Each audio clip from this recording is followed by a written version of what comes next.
Well, this morning we are in week 2 of our series we're calling Storms of Life. Anybody ever lived through a big storm, like a big snowstorm or something like that? Anybody remember the big blizzards of 78, 79? Yeah, you remember those where it snowed like 3 feet and then it went like 20 degrees below zero? I'm probably exaggerating, but I don't think so. It was like that bad.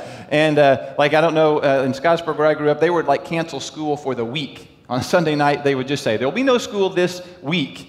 All right, and my kids love that story, and they're wishing for such an occasion. Or maybe you lived through like the big tornadoes that came through southern Indiana in April of 1973, I think it was. If you were a little bit older, you can remember that. Some of us have lived through storms like that, and we've lived to tell about it. What's the saying? If you've experienced something, you say, "I've been there, done that, and got the T-shirt," right? Some people say that. Well, literally, back a few years ago, we lived in Shelbyville, just outside of Louisville, and back in the fall of 2008, there was a big storm that came through, Hurricane Ike. Anybody remember Hurricane Ike? Normally, around these parts, we don't get too much trouble from hurricanes, but that one actually spawned lots of tornadoes around the Louisville area and lots of flooding, had all kinds of trouble. And then, just in the very early winter part of 2009, there was a big ice storm that kind of shut the city of Louisville and the surrounding area down. And so one of the local TV stations actually printed up shirts that said, "I weathered the storm," and it's got a little Hurricane Ike over here and the ice storm over there. So literally, I've been there, done that, and I got the T-shirt, all right, to show for it.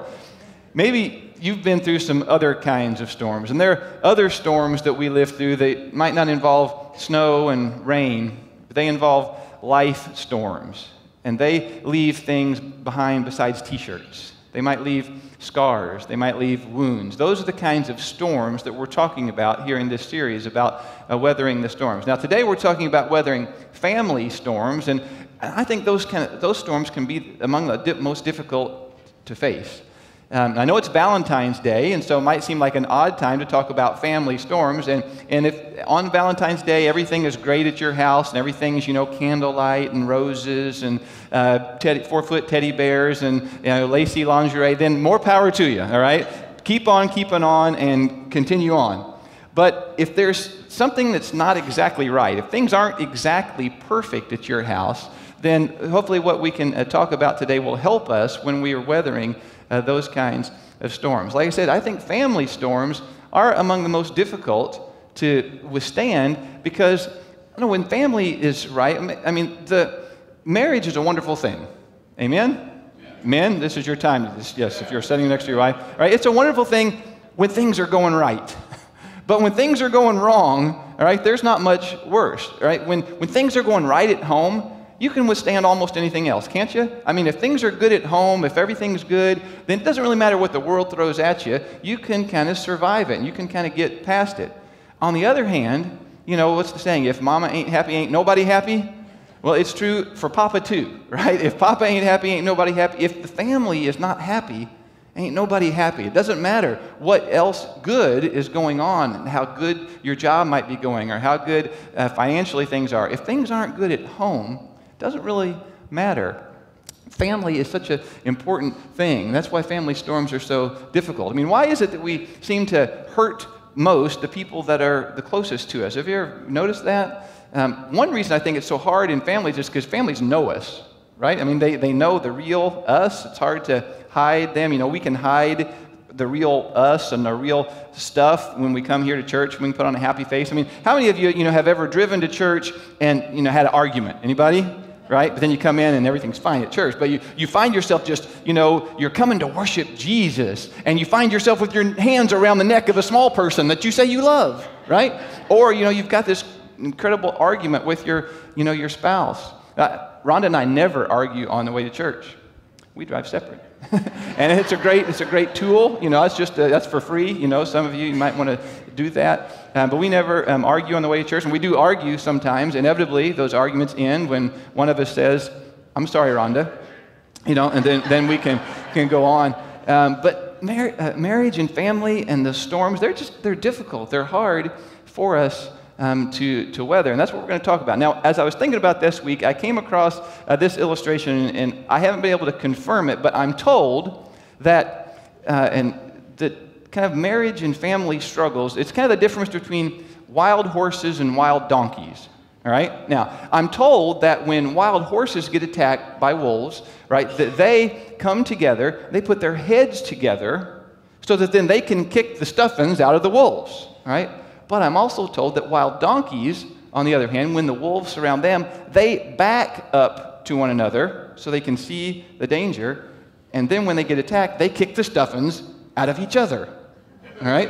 And so I was thinking about that. I thought, in our family storms, all right, let's be more like horses and less like donkeys, all right? So you can say, you know, guess what the preacher said? You should not act like a donkey, all right? But we should be more like horses, coming together, fighting the storms together, the things that come to attack us, rather than attacking and turning inside and kicking the stuffings out of each other. So as we think about that today, we'll try to be more like horses and less like donkeys. Now, when we're thinking about weathering family storms, I mean, like I said, the biblical picture of marriage and family is just a wonderful thing. When things are working great, there's nothing better.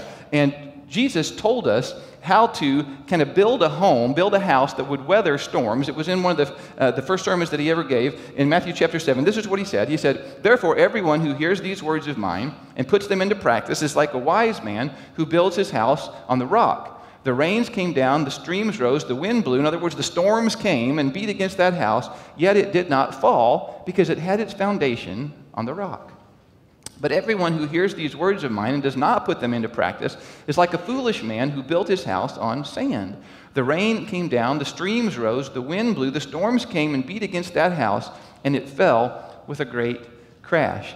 Jesus says the key to withstanding and to weathering family storms is to build our house, to build our family on a firm foundation, on the Word of God, on His Word, not just knowing it, but applying it and putting it into practice into our marriages, into our families, and that's how we can withstand family storms. And so today we're going to take a look at a small piece of God's Word and to see some practical instructions this is given us. We're going to look in 1 Peter chapter 3. So if you've got your Bible, you can turn to 1 Peter chapter 3. If you don't have a Bible, there should be one in a chair in front of you somewhere nearby. It's on page 1178 if you've got one of those Bibles in front of you. But we're going to be looking at some instructions that Peter gives to families on how to withstand storms when they come up. And these instructions will not only help us weather storms or to help us calm storms if we find ourselves already in the middle of one, but if we put them into place, it actually might help us to avoid storms altogether in the future. Now, they're difficult. Okay, what we're going to look at is kind of politically incorrect a little bit. Some of you may want to push back against some of it, and that's all right. But remember, instructions are given to us about things that don't come naturally. I mean, think about it.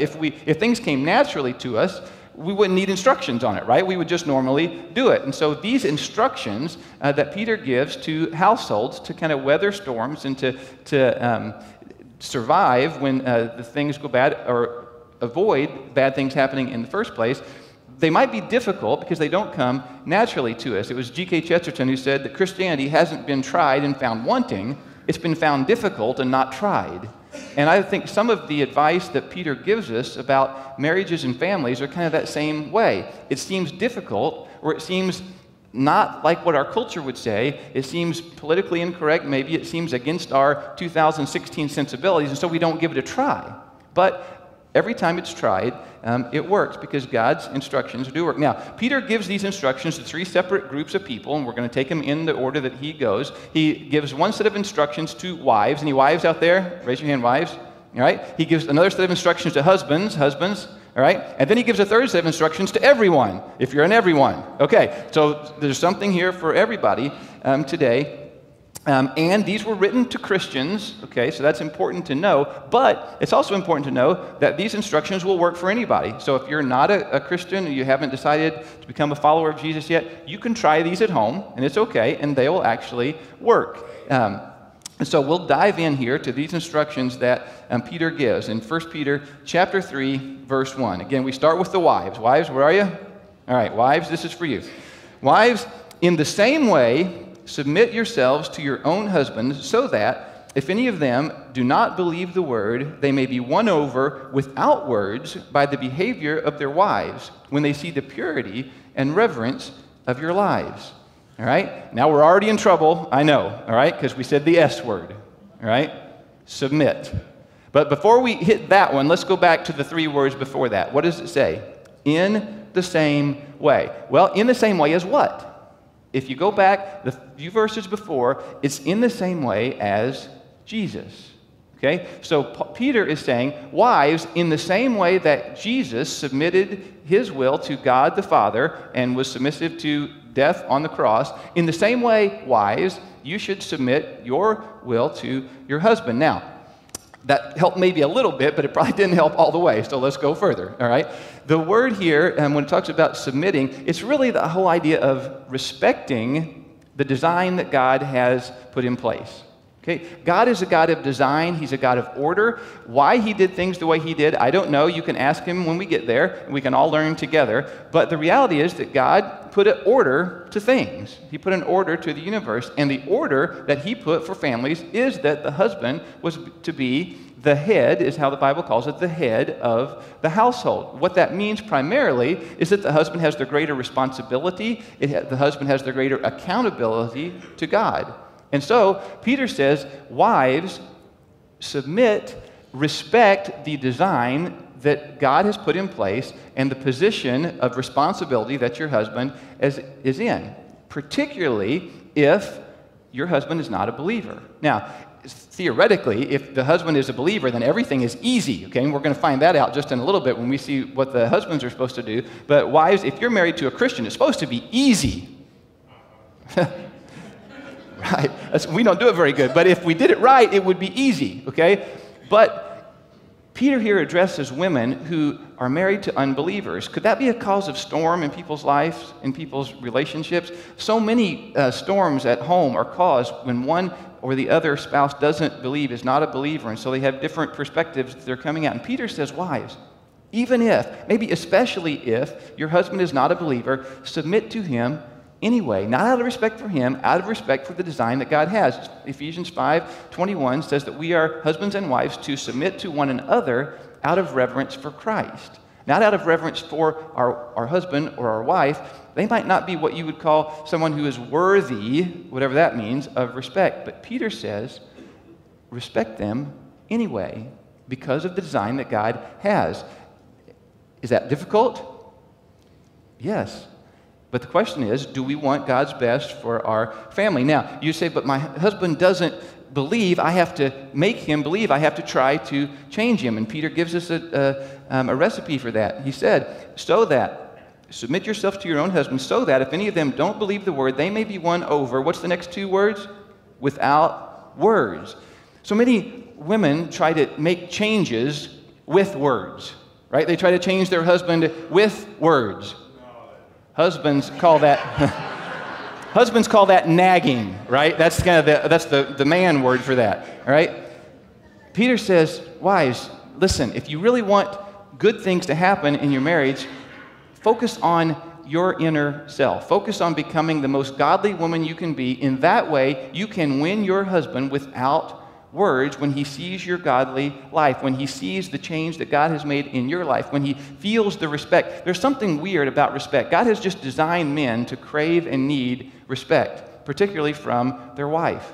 And wives, if you don't give your husband respect, whether or not he deserves it, nothing's going to be right. Things are not going to be smooth at your house. There's just something about respect for a man, and so it might not come natural, especially if the man doesn't seem worthy of that respect. And so Peter gives these instructions and says, wives, even if your husband is not a believer, even if it doesn't seem like he deserves your respect, if you want things to go well at home, if you want things to go better, if you want things to go smoother, if you want to avoid some of those storms, submit to your husband, again, out of reverence to Christ. He goes on and says in verse 3, your beauty, and that's an interesting word that he uses. That word that's translated beauty is actually the word in Greek cosmos. You've heard of the word cosmos, right? It's saying, women, don't let your world be wrapped up in your external appearance.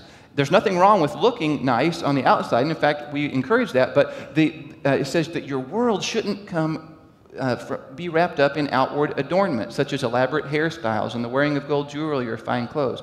Rather, your world, your worth, your sense of self-worth should come from that of your inner self, the unfading beauty of a gentle and quiet spirit, which is of great worth in God's sight. Peter says, women, if you want things to go better at your house, respect your husbands out of love and respect for God, and make sure that you are focusing on yourself to make you the most godly woman that you can. And he says that's how, verse 5 and 6 sound a little weird to our ears today. He says, for this is the way, in other words, making yourself as godly as possible. This is the way the holy women of the past, who put their hope in God, used to adorn themselves. They submitted themselves to their own husbands, like Sarah, who obeyed Abraham and called him her, what's the word? Lord. Lord. You are her daughters if you do what is right and you do not give way to fear. Now, I don't know what the problem is. Rhonda calls me Lord all the time. I mean, it's just like, yes, Lord, yes, Master. Yeah, right. I can't help but think of, I dream of Jeannie. If you remember old Jeannie, yes, Master, and she would do whatever. That's not what this means, all right? It's not, this is just a term of respect, all right? It's just saying Sarah and all godly women respected their husbands and treated them with respect. That's all this is saying. It's not calling them the grand poobah of the world, not saying, yes, your royal majesty. It's nothing like that at all. Although, wives, we would love to hear that just every once in a while, just like on our birthday or something, you could throw one of those in just for fun. But that's not what this is talking about, all right? This is just a term of respect. And then he says, you are her daughters if you do what is right and do not give way to fear. Ladies, I'm not a lady, never have been, so I have no experience in this regard, okay?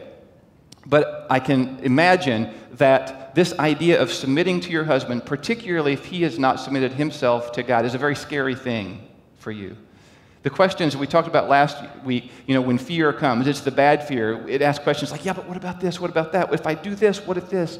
And of course, it should go without saying, we're not talking about undergoing any kind of abuse or anything like that, physical abuse or mental abuse, anything like that. And we're not talking about that. We're just talking about submitting and respecting the design and the role that God has placed both the husband and the wife in. And he said, you are holy women if you do this and do not give way to fear.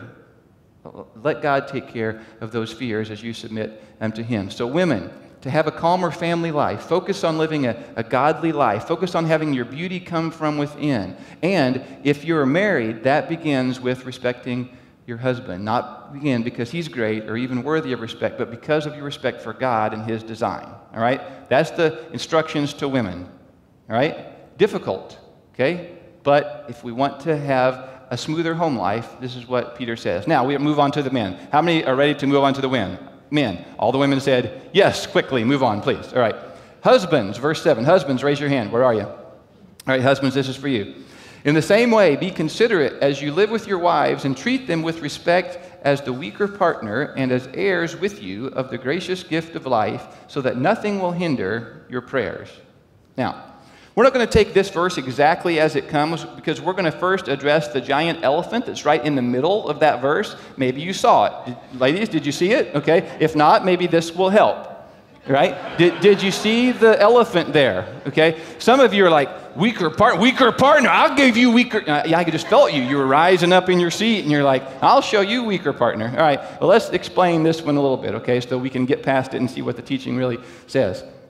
The New Testament, as we've talked about before, is written in Greek, and usually our English translations do an excellent job of getting us the flavor of exactly what was being said. This is one of those times where the translation is correct, but it doesn't give us the nuance, okay? Ladies, would it help you to know that the Greek phrase translated weaker partner could also be translated delicate vessel? Does that sound a little bit better? It could also be translated fine china.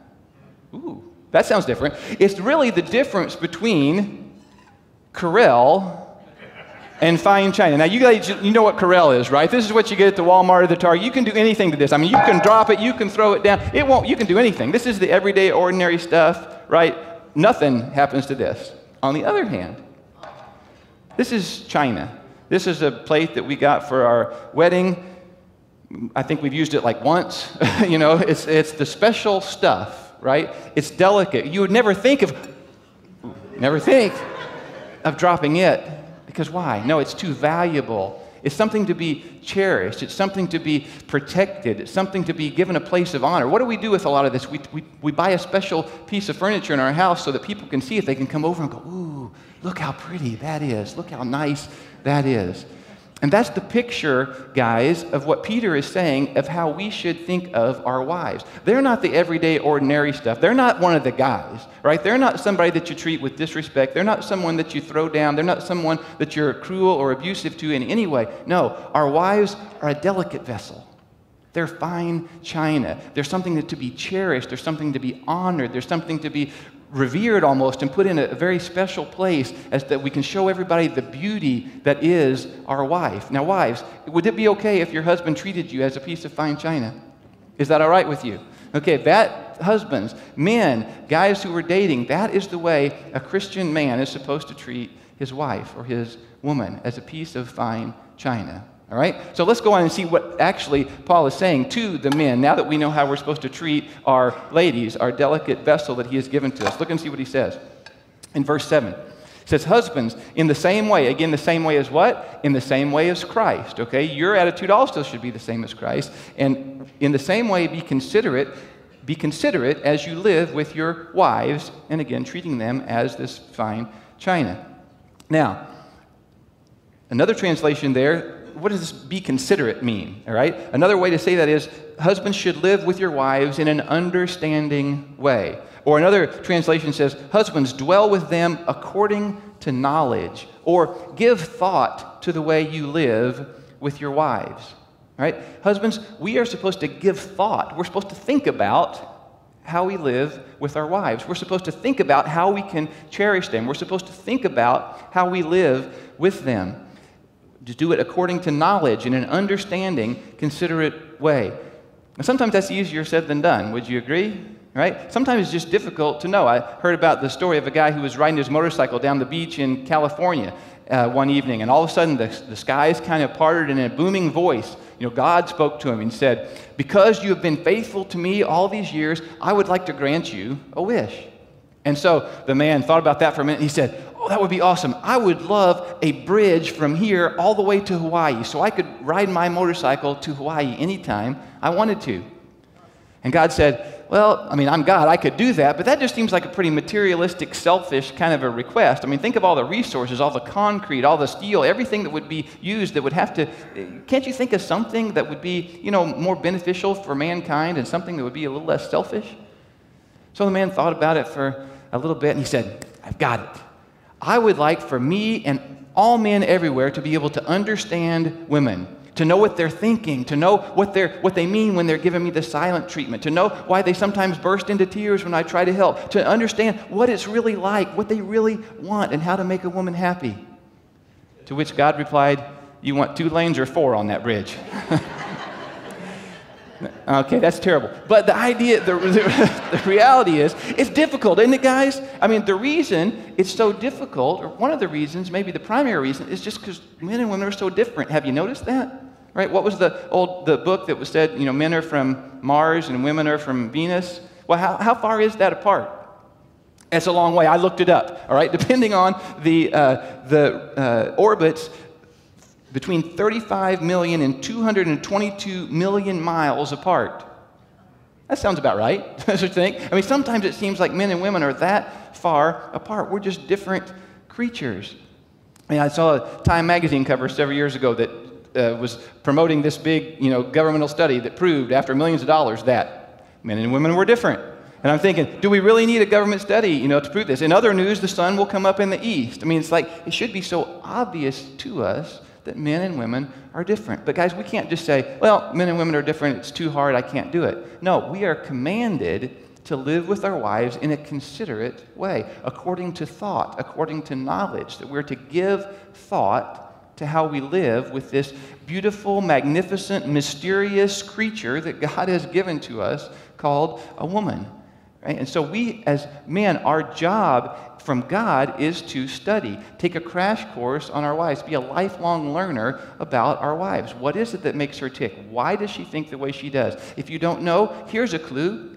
Ask her. She might tell you, right, after she passes out. But when she comes to, then you can have a nice conversation. Men, we are to live with our wives in an understanding way, in a considerate way. Why is that? He says, because we are spiritual heirs together. Again, this proves once and for all that it's not a value thing, it's not a worth thing, it's not that husbands are worth more or more valuable in God's sight than wives. It has nothing to do with that. Again, it's just his design for order in the house. And Peter says, because you're both spiritual heirs together. From God's perspective, you're exactly the same. Christ died for both of you equally. And so this is why you have to treat them as fine china. This is why we have to live in an understanding way with them. And then he says, so that nothing will hinder your prayers. In other words, guys, God says, through his spokesperson Peter, that if we mistreat our wives, right, if we treat them like the regular everyday stuff instead of the fine china, that spiritually we are going to be damaged, that God will not hear our prayers in the same way. Now, that's a pretty serious thing. God says, if you want a good pathway between me and you guys, make sure there's a good pathway between you and your wife. Make sure you're treating her with the respect and the attention and that you're cherishing her in the way that you should. And then nothing will hinder your prayers when you come to me. That's some powerful stuff. So, women, he says here, if you want the storms of life to not visit your house as much, or when they do, that you can calm them, respect your husband, even if it doesn't make sense to you, out of respect for God. Do everything you can to be a godly woman. Husbands, treat your wives like they're fine china. Do everything you can to study them and learn about them so you can live with them in an understanding way. And then Peter concludes with a flurry, really, of just practical, general information for all of us to help us in our relationships, right? Particularly family relationships that we're talking about now, but really they work in all different relationships as well. So, husbands, wives, all of you, if you're one of those, raise your hands. That's all of us, all right? Let's take a look and see what he says as we finish. He says, finally, verse 8, all of you be like-minded. That simply means have a good attitude. The word means to be harmonious, all right? To think harmonious thoughts, all right? So be like-minded, be sympathetic. What does it mean to be sympathetic? Literally, it means to suffer with, or to feel with, or to share in the feelings or the sufferings of others, right? It's to put ourselves in their place. If you're having a struggle with someone in your family, God says a great idea is to put yourself in their place, to see how they're thinking about things, to see how they might be experiencing things. Parents, put yourself in your kid's spot. How does what's happening affect them? How does it see them? Same kids, try to put yourself in your parents. Husbands and wives, put yourself in the other person's place. There's the great theologian Steve Martin who said, before you criticize a man, you should walk a mile in his shoes. That way, when you do criticize a man, you'll be a mile away and you'll have his shoes. All right? So that's good advice, right? That's kind of, that's being sympathetic, right? To first put yourself in another person's spot, to walk a mile in their shoes. That will help alleviate many of the storms that come. So be like-minded, be sympathetic. Then it says to love one another. That's kind of a catch-all. It's the word for brotherly, family kind of a love that we have for those closest to us. It says be compassionate. That means to be kind-hearted, to be tender-hearted. It's a word that means an emotion that wells up from the very insides of us. That's the deep emotional bond, the feelings that we should have toward those people in our family. Be like-minded, sympathetic, love one another, be compassionate and humble. What is being humble? What is humility? Being humble is simply recognizing who God is and then recognizing who we are in comparison. Right? That's what humility is. It's understanding who God is and who we are in its place. If we can do that, it will help greatly in our family relationships because it helps to put things in perspective. Right? When we remember how much God has forgiven of us, it makes it easier for us to minimize what our family members have done against us. Being humble, putting ourselves in their spot, remembering who we are compared to who God is, will help keep things in perspective in our family relationships. And then he goes to the thing that may be the key, maybe the biggest practical thing that you can take away from here if you want things to go better and smoother at home, no matter what the state of your family relationship is. He says this, verse 9, do not repay evil with evil or insult with insult. If we could just do that one, right? Wouldn't things be so much better at home? You know, our husband smarts off to us, and wives, you've got used to, if he says that one more time, I'm going to nail him. I've got the perfect comeback, right? Or guys, you know, we pride ourselves on our sarcastic wit, you know, and we think it's a spiritual gift, but it's not, you know, and so our wife says something, and we're ready for a comeback, and we snap at him. And it never helps.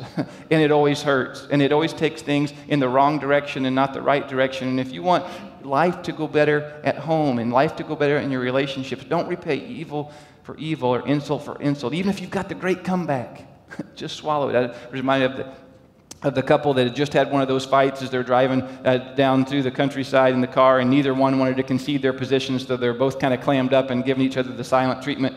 When they finally passed a barnyard full of goats and pigs, and the man looked at the woman and said, "Relatives of yours?" Without missing a beat, she said, "Yep, in-laws." See, no, you're not supposed to say stuff like that. See, even though it was a good comeback, that's the kind of stuff you're not supposed to say if you want things to go well in your family, if you want to withstand, to calm, and even avoid family storms. Peter says, do not repay evil for evil or insult with insult. That's difficult because every part of us wants to put them in our place. They shot at us, so we want to shoot back. And he says, no. If you want to live a life more calmly at home, don't do that. He says, on the contrary, repay evil with blessing, because to this you were called so that you may inherit a blessing. What does that mean, to repay with blessing? Well, it may mean just to simply pray for that person. Instead of giving back a zinger, pray to God for him. Or for you in that moment, right? To pray for them. It may be to actually say something nice about them in front of them to someone else, to bless them in front of someone else. If they've been cruel to you and yet you can turn around and say something kind in return, that can do all kinds of things to change the tenor of the event that's happening right there. Don't repay evil for evil or insult with insult. Instead, on the contrary, repay evil with blessing, because to that we were called. Then Peter kind of concludes everything here in verses 10 through 13. He says this, "For whoever would love life and see good days." Anybody want to do that? Anybody want to love life and see good days? You want to love life at your household, see good days in your family? Okay, here's what he says. He's kind of given this conclusion. He's actually quoting from the psalm that was written hundreds of years earlier. He said, "Whoever would love life and see good days must keep their tongue from evil and their lips from deceitful speech." Isn't it true that if we could just shut up sometimes, we would help things go a lot smoother in our family? If we could just keep our big fat mouth shut? Peter says, if you want to live life, if you want to have a good life, if you want things to go well for you and your family, learn to keep your mouth closed. Keep your lips from deceitful speech. It's those exaggerations that we're always prone to do in the heat of the moment. You always, you never. Are those true? No, those are exaggerations. Those are what Peter calls deceitful speech. He says, knock it out. Quit it. Don't do it. Don't repay evil for evil or insult by insult. Just keep your mouth closed if you want to see good life. And he says, verse 12, verse 11, they must turn from evil and do good. They must seek peace and pursue it. We're to be seekers of peace in our relationships. For the eyes of the Lord are on the righteous, and his ears are attentive to their prayer. But the face of the Lord is against those who do evil. Who, verse 13, is going to harm you if you are eager to do good? But even if you should suffer for what is right, you are blessed. All right, Peter kind of boils it all down. He says this, all right, if you follow these instructions, wives, if you are respectful to your husband, even if it doesn't seem like it, and if you're doing everything you can to make yourself godly, and husbands, if you'll treat your wife like fine china, and you'll study her, and you'll go to school on her, and you'll live in a considerate way, and everyone, if you'll live life like this, and you'll not repay insult for insult, then most likely things are going to go well for you. He says, who would do bad to someone who's acting that way? Who would act in a bad way toward that? The answer is, well, you don't know who I live with, all right? There's always that exception. And so he says, but even if not, even if things at your home don't go smoothly because of this, God will see what you've done. He will see that you're honoring his instruction and his design, and he will bless you. Friends, that's what, as a Christian, isn't that our goal, is to live a life that God can bless? And ideally, in a perfect world, it will make things better in our household. And 99 times out of 100, it will. If you put these instructions into work, into place in your life, it will improve your family storms. It will help you avoid them or make them less volatile when they come up. But even if not, God says, I see, I'm watching, and I will bless you. He's given us the instructions. They're difficult to follow, but that's why He's given us the instructions, because they don't come natural. Will you be courageous enough to say, God, I'm going to give it a shot. I'm going to do it your way, even though it doesn't make sense to me. I'm going to live a life that you can bless. Would you pray with me? God, thank you so much for giving us your instructions on how to live holy lives, on how to do family the way you designed for. And God, this morning, I just pray right now for the wife who lives with a husband who doesn't believe in you, who does not treat her like a delicate vessel. God, I pray that you would give her the courage and the strength to submit to him and respect him anyway because of her love for you. And that she would have the courage to just do everything that she can without words to make her life so godly that it will get his attention and that you will be able to get his attention through that. God, I pray for the husband who is trying his best but who lives with an overbearing wife who doesn't, it's hard for him to understand that she is a piece of fine china when she's screaming and when she's yelling and when she's disrespecting. God, I pray that you would give him the courage that in the same way that Jesus submitted, that he would submit his desires and that he would treat her the way you have called him to, as a delicate vessel, as a piece of fine china. And God, for all of us, that you would help us in the heat of the moment to bite our tongues, to not return evil for evil, but to be humble and to realize who you are and who we are, so that we can love people in our lives in spite of their weakness, just as you love us in spite of our weakness. God, that's our prayer in Jesus' name. Amen. Well, thanks for taking the time to check out our website and watch the message today.